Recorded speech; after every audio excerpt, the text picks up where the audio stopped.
আসসালামু আলাইকুম, welcome back to my channel Asiya's daily cooking and tips. আশা করছি আপনারা সবাই খুব ভালো আছেন। আলহামদুলিল্লাহ, আমিও আল্লাহর অশেষ রহমতে খুব ভালো আছি। আজকে আপনাদেরকে এই যে রুই মাছ দিয়ে খুব সিম্পল একটি তরকারি রান্না করে দেখাবো।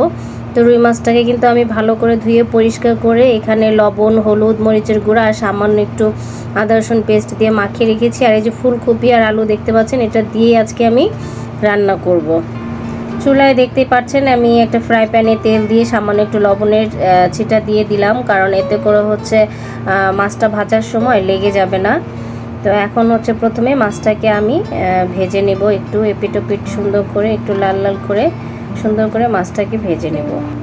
আমরা যারা গৃহিণী আছি কম বেশি রান্না সবাই কিন্তু পারি, তবে আজকে আমার রেসিপিটি যারা নতুন রাঁধুনি আপু আছেন, ব্যাচেলার ভাইরা আছেন, মূলত তাদের জন্যই, মানে তাদের জন্য খুবই ভালো হবে এই রেসিপিটি এবং খুব উপকারে আসবে। আশা করি এরকম কেউ যদি দেখে থাকেন ভিডিওটি আপনাদের খুব কাজে লাগবে। তো যাই হোক, দেখুন মাছটা কিন্তু আমার ভাজা হয়ে গিয়েছে, আমি একটু লাল লাল করে ভেজে নিয়েছি। এখন সব মাছগুলোকে আমি তুলে নিচ্ছি এবং এভাবে করে বাকি মাছগুলোকে আমি ভেজে নেব।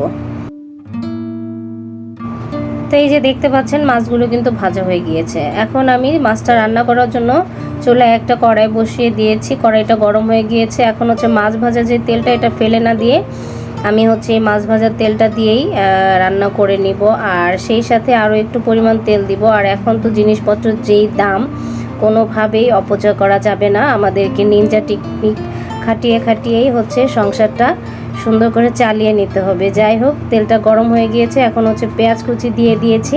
পেঁয়াজটাকে আমি 50%-এর মতন ভেজে নিব।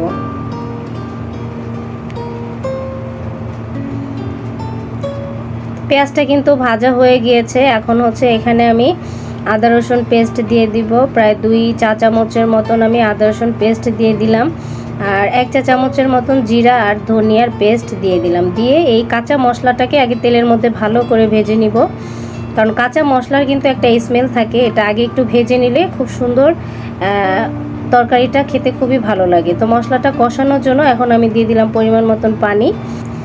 আর এখন এখানে গুঁড়া মশলা অ্যাড করব। 1 চা চামচের মতন মরিচের গুঁড়া, 1/2 চা চামচের থেকে একটু বেশি হলুদের গুঁড়া, স্বাদ মতো লবণ, আর 1/2 চা চামচের মতন হচ্ছে মিক্স মশলার গুঁড়া। এটা দিয়ে এখন হচ্ছে আমি মশলাটাকে ভালোভাবে কষিয়ে নেব। তাই যে দেখতে পাচ্ছেন মশলাটা কিন্তু আমার কষানো হয়ে গিয়েছে। এখন হচ্ছে এখানে আমি ফুলকপি আর আলু যে আমি কেটে ধুয়ে রেখেছিলাম, এটা আমি এখন এই মশলার মধ্যে দিয়ে ভালো করে নেড়েচেড়ে আমি হচ্ছে আগে ফুলকপি আর আলুটাকে একটু কষিয়ে নেব। তরকারিটা একটু ভালোভাবে কষিয়ে নিলে এটা খেতে কিন্তু অসম্ভব মজা হয়। তো এখানে সামান্য একটু আমি পানি দিয়ে দিলাম, কারণ মশলাটা যাতে নিচে থেকে লেগে না যায়। তো এইভাবে করে নেড়ে চেড়ে আমি এখন একটু ঢেকে দিব। ভালোভাবে আমি হচ্ছে তরকারিটাকে আগে কষিয়ে নেব। তো এই যে দেখতেই পাচ্ছেন আমার ফুলকপিটা কিন্তু ভালোভাবে কষানো হয়ে গিয়েছে। এখন হচ্ছে তরকারিটার জন্য আমি এখানে এখন পরিমাণ মতন ঝোলের পানি দিয়ে দিচ্ছি। আপনারা আপনাদের পছন্দ মতন দিয়ে দিবেন। যদি বেশি খেতে চান একটু বেশি দিবেন, কম খেতে চাইলে একটু কম দিবেন। তবে গরমের মধ্যে এভাবে রুই মাছ বা যে কোনো মাছ দিয়ে যদি তরকারি দিয়ে রান্না করেন, একটু পাতলা ঝোল হলে কিন্তু খেতে খুব ভালো লাগে।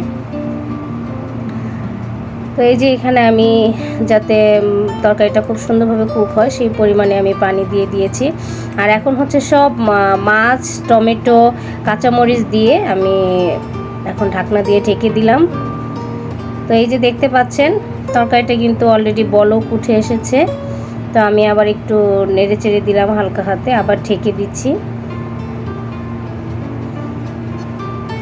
তো এই যে এখন দেখতে পাচ্ছেন মোটামুটি আমার রুই মাছের তরকারিটা কিন্তু হয়ে গিয়েছে। এখন নামানোর আগে দিয়ে আমি ফ্রোজেন ধনিয়া পাতা দিয়ে দিচ্ছি।